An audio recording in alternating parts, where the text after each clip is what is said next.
بسم الله الرحمن الرحيم. أهلا وسهلا بحضراتكم، أسعد بلقائكم اليوم في حلقة جديدة نستكمل فيها مع بعض الجزء اللي بدأناه عن جدول الموديل. وزي ما قلنا في الفيديو اللي فات الخاص بجدول الموديل إن عندنا فنيات عظيمة جدا موجودة جوه جدول الموديل، يمكن محدش من زمايلي الأفاضل تطرق ليها، زي ازاي اعمل فرايتي، تنوع في الخامات. ان انا لو عندي جاكيت مثلا، الجاكيت ده انا مش هعمل جدول موديل للقماشه نفسها، سواء كان الجاكيت ده قطيفه او كان شمواه او كان اي ماتيريال يعني، وهعمل كمان جدول موديل للبطانه من جوه. لا، انت حط الجدول بتاعك او حط القطع بتاعتك جوه جدول موديل واحد، وافصل الخامات جوه جدول موديل. ده اللي هنشوفه مع بعض النهارده ان شاء الله. كمان هنعمل حلقه تانية نتكلم فيها عن الدايناميك سبليت، وده اوبشن عظيم ذكرناه قبل كده في الفيديوهات، موجود في قناه اليوتيوب. كمان هنعمل شويه حاجات خاصه، فيديوهات ان شاء الله. انا حريص جدا ان ابقى غطيت لكم كل ما يخص برنامج جيربر.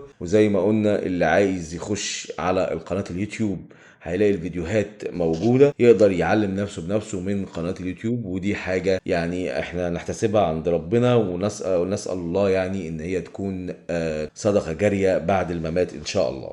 طيب هنفتح مع بعض الاكيومارك اكسبلورر اهو، احنا اوريدي مجهزينه. وهنفتح اي جدول موديل موجود عندنا في الداتا 90، ونعرف مع بعض ازاي نعمل فصل للخامات. ان انا لو عندي جاكيت مثلا قطيفه والجاكيت ده متبطن من جوه، فانا هحط، قال لك ما تعملش لكل خامه جدول موديل، حط الموديل بتاعك كله في جدول واحد، وجوه جدول الموديل افصل الخامات. قول لي ان الكم ده من البطانه، وان الكم ده من القماش. قول لي ان الجيب ده كذا وان ده كذا. طيب ده اللي هنشوفه مع بعض دلوقتي. لو جينا فتحنا ليديز بلاوز او اي جدول موديل من دول، طبعا كل ملف قدامنا عنده التعريف بتاعه اهو، موديل موديل موديل. هضغط 2 كليك شمال، ظهر لي جدول الموديل اهو. هاجي هنا زي ما قلت لكم في الفيديو اللي فات الخاص بجدول الموديل، جوه البيس كاتيجوري امشي مع السيريال ده. يهمني ان كل قطعه تبقى واخده كاتيجوري مختلف عن التانية. طيب جوه الفابريك بقى، ولنفترض مثلا ان انا هخلي الاجسام عندي اللي هو الفرونت والباك والكم من خامه، والياقه والاسوره من خامه. فنيجي هنا نفصل الخامات جوه الفابريك اهو. حاجه اقول له والله الباك ليز بلاوز باك ده من خامه مثلا، وليكن هنقصها من القماش القطيفه مثلا، ندي اي رمز عادي جدا يبقى ريفرنس لينا احنا عارفينه، كي مثلا اهو، نقول له كي. تمام. نيجي بقى لدي هنقصها من قماشه تانية خالص، نقول له مثلا دي دبليو، ودي كمان دبليو، يبقى الياقه والاسوره ليدز بلاوز كولا وليدز بلاوز كاف، كاف يعني اسوره من الدبليو. نيجي هنا نقول له دي زيها زي دي كي، تمام، ودي زيها زي دي كي. هنا انت عملت فصل الخامات. لما تيجي تعمل ماركر بقى، هيجي يقول لك فابريك تايب، انت عايز تقص انهي خامه، الكي ولا الدبليو؟ لو انا اخترت الكي هيعمل لي ماركر فيه الاجسام بس، اللي هو الصدر والظهر والكم. طب لو اخترت الخامه بتاعت الدبليو، ده اللي هنشوفه دلوقتي مع بعض. تمام كده، هيبقى الجزء الخاص بالياقات والاساور. طيب، وقلنا المره اللي فاتت ان انا ينفع احط صوره عادي جدا من هنا كده، واختار اي صوره عندي موجوده احطها عندي تبقى ريفرنس ليا، وده موجود في الشرح اللي فات. طيب هاجي اسيف ده كده عشان ما نبوظ الجدول عندنا، اقول له سيف از. ده هنسميه ايه؟ هنسميه تريننج مثلا، او الجزء الثاني، تمام، او بارت 2 موديل، بي اي ار تي 2 موديل. سيف. اوكي، هقفل ده كده خلاص. هبص الاقي بقى في عندي بارت 2 موديل، الجزء اللي احنا لسه عاملينه، وظهرت صورة الماتيريال اللي احنا اخترناها. طبعا اقدر احط صورة الموديل نفسه، وده شرحناه في الفيديو اللي فات، موجود عند حضراتكم على قناة اليوتيوب. طيب عايز اعمل ماركر بقى، هاجي هنا اضغط كليك يمين في الحتة البيضة دي، كليك يمين في اي حتة فاضية هنا كده اهو، واقول له نيو، واختار اوردر. تمام كده. هنشوف بقى ايه هي محتويات الاوردر، وازاي هفصل الخامات من هنا، لان احنا هنشرح كمان ازاي تعمل ماركر، ويمكن دي محدش شرحها من زمايلنا قبل كده تماما. ازاي تعمل ماركر بغير الاوردر، بحاجة تانية، بنظام تاني، باسلوب تاني غير الاوردر. ماركر نيم، اسم الماركر ده ايه؟ هقول له والله ده بلوزة مثلا، بي ال او يو زد اي، شرطة من مثلا ميديوم الى 2 اكس.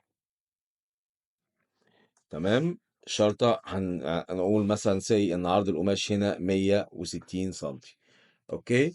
طيب، اوردر نمبر والديسكريبشن، لو انت عندك اي داتا، تمام، كرقم الاوردر او ديسكريبشن اكتبهم. وده جزء خاص بالتخطيط والمتابعة، إن هو يقول لك أوردر رقم كذا هنقص 1200 قطعة، أوردر رقم كذا، ما عندكش سيبهم فاضيين، ما عندناش مشكلة خالص. هنا اللاي ليميت، لا يمكن أعمل لك ماركر من غير ما تعرفني يعني إيه اللاي ليميت.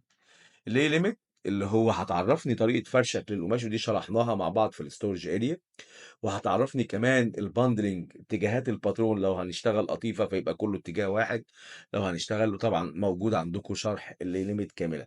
فانت هتدوس هنا تختار اهو الليميت الموجوده عندك في الستورج اريا، هقول له سنجل بلاي، ده احنا هنفرش على رق واحد. الانوتيشن لو انت عامل اعدادات للانوتيشن دي الديفولت اللي بتنزل مع اي نسخه جيربر، هقول له ماركر. تمام. الاعدادات بتاعه النوتش، انت عايز النوتش يظهر بشكل تي ولا في، كل ده موجود عند حضراتكم كشرح على قناه اليوتيوب. اقول له النوتش هنا الفابريك ويتس، عرض القماش، انت هنا كتبت 160 فانت تعمل 160. طيب هنا بقى المحطة التالتة والأخيرة target utilization، الكفاءة المستهدفة، أنا باسيبها فاضية. ليه باسيبها فاضية؟ لأن أنا بادّي له المعطيات بتاعتي، عرض القماش والpieces القطع اللي أنا رسمتها ودرّجتها، وأنا باقول له يا جِربر أنت عندك الباترونات أهي، عشّقها وادّيني أحسن استهلاك. طيب هنا order shrink stretch، ودي المحطة التالتة والأخيرة من الانكماشات. يبقى إحنا أول محطة في الadvanced اللي هو من قائمة scale وshrink وstretch. تاني محطة شرحناها في الفيديو اللي فات عن جدول الموديل من جوه، وقلنا إن دي أفضلهم.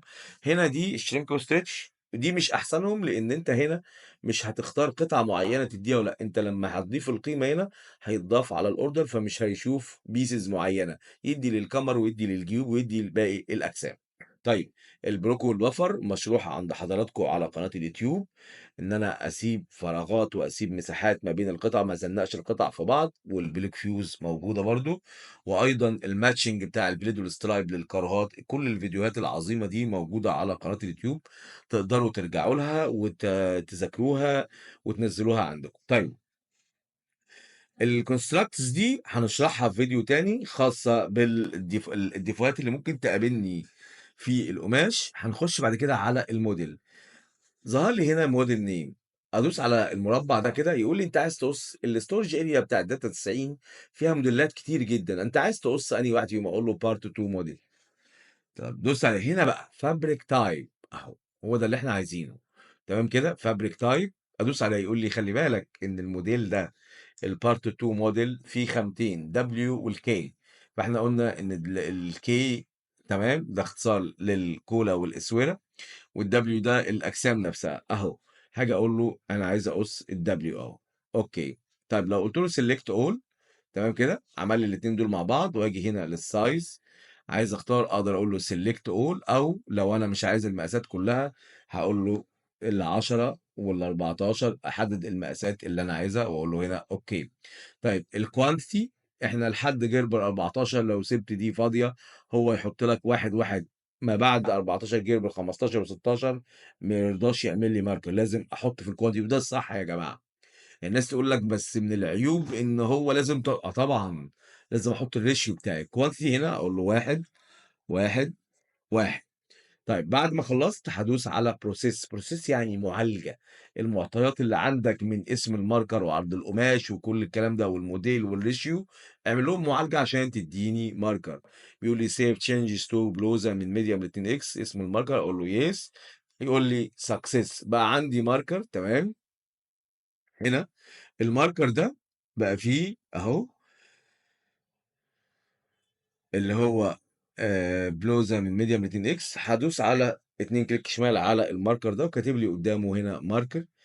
تمام. هيفتح معايا الماركر ده واداني بقى، بما انك طلبت الخامات اداني الخامات كلها كاملة. طيب اقول له لا بقى انا مش عايز كده، هرجع امسح الماركر ده ديليت. تمام. واقول له يس، واجي على جدول الموديل. طب ممكن الاقي جدول الموديل هو سوري جدول الاوردر اهو موجود هو تمام، او اللي تحت منه ده كده اهو.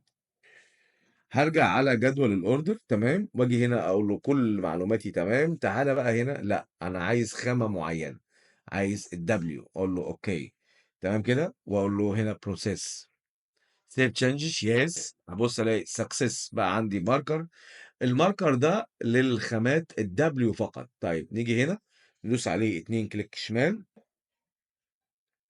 ابص الاقي ان الماركر ده مكون من لياقات واساور بس، احب ان انا اشوف معايا كده ومعاكم شكل القطعة نفسها، فهاخش على edit، ودي طريقة كويسة جدًا تخلّيني كمان أراجع على أجزاء الباترون بتاعي. edit وأقول له settings، وآجي هنا من الmarker display أقول له icon color وpiece view، أقول له save أوكي. هنا شُفت إن القطعة دي طبعًا هنا هيظهر لي المقاس، مقاس 18، في منها يمين وشمال، السُلَة في منها يمين وشمال. تمام كده؟ إن القطعة بتاعتي كاملة في منها يمين وشمال. طيب هنا كده أنا فصلت الخامة دي. طيب عادي جدًا إن أنا آجي تاني أقول له تعالَ في جدول الorder بقى أهو، ده كده، وأقول له الخامة دي بدل ما هي كانت W هنختار مثلًا خامة تانية، نغيّر الاسم هنا نقول له دي say شرطة K مثلًا أهو، شرطة، يبقى أنا حددت اسم الماركر تاني أهو، وآجي هنا أقول له بدل W لأ أنا عايز الخامة الK. لمّا هاختار الK دي هيدّيني ماركر فيه الأجسام بس بدون الياءات والأساور، أقول له أهو process yes success، خلاص بقى عندي ماركر زي ما أنا عايز بخامة الK. تمام كده، هاضغط أفتح الماركر بتاعي، هالاقي الأجسام بس بدون أهو، أجسام فقط، وكمان زي ما قُلت لكم إن أنا أقدر أراجع على أجزاء القطع بتاعتي عادي جدًا. أهو أنا الباترون بتاعي مكوّن من الباك حتّة واحدة، الفرونت يمين وشمال اللي هو الصدر، والكُم يمين وشمال، أنا كده أجزاء الباترون عندي كاملة. طيب لو جه مثال بقى قال لي: "يا باشمهندس إحنا عايزين نعمل الياقة والإسورة وشّها من الخامة الأصلية ووشّها من الخامة المساعدة." تمام كده، نتحايل على القصة دي إزاي؟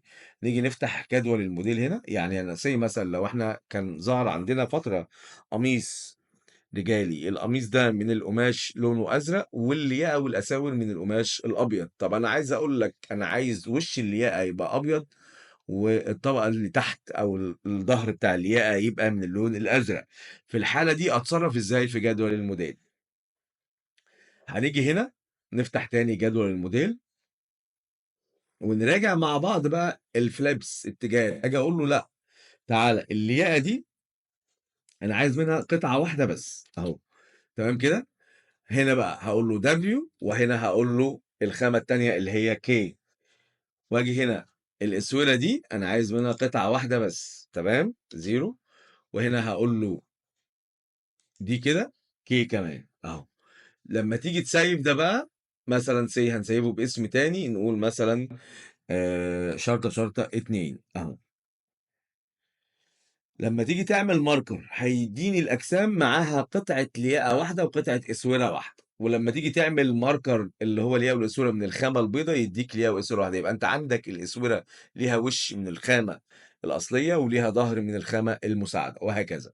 طيب هنجرّب مع بعض أهو، هنيجي هنا نعمل click يمين new، وأقول له هنا order،